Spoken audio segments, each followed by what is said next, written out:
Orange alert നിലനിൽക്കുന്ന കോഴിക്കോട് ജില്ലയിൽ ഒറ്റപ്പെട്ട കനത്ത മഴ. തീരദേശ മലയോര മേഖലകളിലാണ് മഴ ശക്തമായി ലഭിച്ചത്. ജില്ലയിൽ കാര്യമായി മഴക്കെടുതിയൊന്നും റിപ്പോർട്ട് ചെയ്തിട്ടില്ല.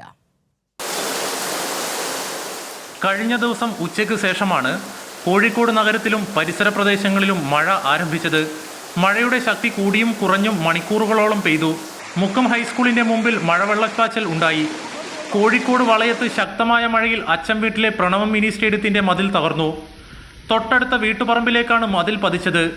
ഈ സമയം ആളുകളൊന്നും സ്ഥലത്തില്ലാത്തതിനാൽ വൻ ദുരന്തം ഒഴിവായി. കോഴിക്കോട് ചെക്കിയാട് കോയമ്പ്രം പാലം പരിസരത്ത് ഇടിമിന്നലിൽ 2 വീടുകൾക്ക് നാശനഷ്ടം സംഭവിച്ചു. ശ്രീധരൻ, ശാന്ത എന്നിവരുടെ വീടുകൾക്കാണ് നാശനഷ്ടം സംഭവിച്ചത്.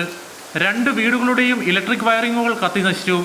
വീടിന്റെ അടുക്കളയിലെ ടൈലുകൾക്കും കിണറിന്റെ ആൾമറ, വീടിന്റെ തറക്കും കേടുപാട് സംഭവിച്ചു.